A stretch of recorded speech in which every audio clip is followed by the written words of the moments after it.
हमारे वीडियो को लाइक करें, हमें सब्सक्राइब करें और बेल आइकन पर क्लिक करें। जो 9 बौद्ध हैं, जो हिंदू महार अपनी जाति लिखते थे, निर्णय लेके 9 बुद्धों को भी उसमें से छूट दी गई है। लेकिन आज भी देश में क्रिश्चियन और मुस्लिम अगर कोई कन्वर्ट करता है तो उसकी जाति समाप्त हो जाती है। ये देश के कानून में प्रावधान है।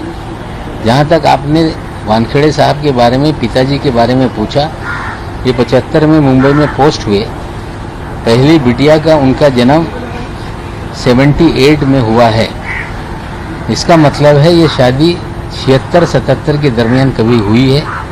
वो निकाहनामे की भी खोज हम लोग कर रहे हैं और चीज़ें सामने आएगी।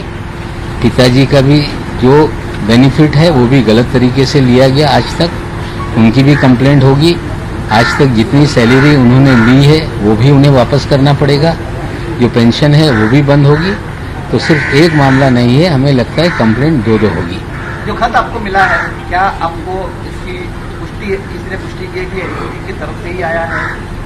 देखिए, ऐसा है कि जो चीज़ें लिखी गई उसमें कुछ घटनाक्रम ऐसी है कि शहर के बहुत सारे लोग 6 तारीख के बाद मुझे आकर मिल रहे हैं। जो अलग अलग चीज़ लोग आके बता रहे हैं, जिन लोगों का इस्तेमाल किया गया है। मैं आपको बता दूं कि जिस तरह से प्रभाकर साली ने कहा कि मुझसे 8 से 10 कागजों पे ब्लैंक सिग्नेचर किए गए। एक और गवाह इसी तरह का मेरे पास आया था। वो डरा हुआ था। उसने कहा कि 50 कागजों पे मुझसे ब्लैंक सिग्नेचर लिए गए। वो एक जिक्र कर रहा था जो नाइजीरियन को फंसाया गया, उसी की खबर पे नाइजीरियन वाला मामला बना था। उसने जो जानकारी दी वो इस खत में है, और कुछ लोगों ने जो जानकारी दी वो इस खत में है। इसलिए मुझे लग रहा है कि ये कहीं ना कहीं कोई अंदर का अधिकारी है जिसने ये जानकारी हमें मुहैया कराई। लेकिन इस खत को लेकर कई सारे सवाल भी उठ सकते हैं, क्योंकि आपने कहा इसके ऊपर किसी का नाम नहीं है, तो कैसे विश्वास किया जाए कि ये खत जो है वो सही है? इसकी जांच क्या, इसकी जांच कैसे है? देखिए, ऐसा है, जब विजिलेंस ने जांच शुरू कर दी है, अगर कोई अधिकारी उसी संगठन का है तो कभी खुल के अपना नाम नहीं लिखेगा। हम ये नहीं कह रहे कि आप दंडित कर दो, लेकिन हम ये चाह रहे हैं कि जब सारी खबरें जो अंदर का अधिकारी दे रहा है या जो अलग अलग लोग ये सारी चीज़ें मुझे आकर बता रहे हैं, तो मुझे लग रहा है इसमें तथ्य है। विजिलेंस की जांच चल रही है। इस खत में जो उल्लेख है उसकी भी जांच हो जाए तो हमें लगता है जो शक की सुई है आने वाले दिनों में गहराएगी। इससे अच्छा है कि इसकी जांच हो, हम मांग करते हैं। सर, एका बाजूला समीर वानखेडेचे वडील असं म्हणतात की आम्ही कोणत्याही पद्धतीने धर्म परिवर्तन केलेलं नाहीये। तुम्ही जे काल कास्ट सर्टिफिकेट जे ट्विटरवरती सादर केलं होतं, याच्या व्यतिरिक्त तुमच्याकडे असे काही पुरावे आहेत का की ज्याच्यामध्ये त्यांचं नाव दाऊद असं आहे? बघा, असं आहे, मी धर्माच्या बाबतीत कुणाचा धर्म काढत नाही। माझा लढा हा एका मागासवर्गीयाचा अधिकार हुसकून बोगस कागदाच्या आधारावर त्याचा अधिकार त्यांनी स्वतःसाठी घेतलेला हा लढा माझा आहे। मी कुणाच्या बहिणीचा, पत्नी, वडिलांच्या बाबतीत द्वेष ठेवून मी काही बोलत नाही। पण या सगळ्या ज्या फर्जीवाडा आहे याच्यात सगळ्यांच्या कागद, त्यांचे सगळे विषय आणल्याशिवाय हे सिद्ध होणार नाही। ते सांगताय मी कधी धर्म परिवर्तन केलं नाही। मग जे मी बर्थ सर्टिफिकेट सादर केलेलं आहे ते बर्थ सर्टिफिकेट खोटं आहे लोक सांगताय, तर खरं बर्थ सर्टिफिकेट खोटं आहे तुम्ही आणा आणि तुम्ही सांगा की बाबा हे खोटं आहे आणि खरं हे आहे। माझं एकच म्हणणं आहे, आणखीन तुम्ही कागदा मला विचारताय, बरीचशी कागदा आहे, हळूहळू विषय मी समोर आणणार आहे। आता ते बोलके झालेले आहे, ते बोलताय आणि आणखीन असे काही पुरावे माझ्याकडे आहे की ते कधी नाकारू शकत नाही आणि ती कागदा ऑथेंटिक आहे।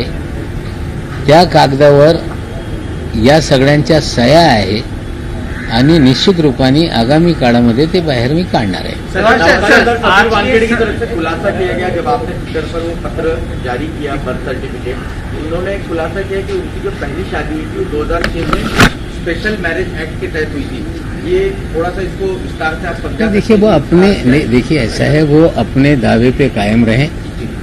सारी चीजें आज ही खुलासा कर देने की जरूरत नहीं है। कम से कम पहली शादी हुई थी, ये तो मामला सामने आ गया। अब वो किस कानून से हुई थी वो दावा कर रहे हैं। मैं आपको बता दूं, वो सारे सबूत हमारे पास हैं जो ये साबित कर देंगे कि वानखेड़े साहब इन्होंने इस्लाम धर्म स्वीकारा था। बच्चों की परवरिश इस्लामी तरीके से हुई। इस्लामी तरीके से समीर वानखेड़े जी की डॉक्टर शबाना कुरैशी से शादी हुई। वो सारे कागजात आगामी दिनों में हम रखेंगे और यही आधार पे जो वैलिडिटी कमेटी है उसमें ये मामला जाएगा।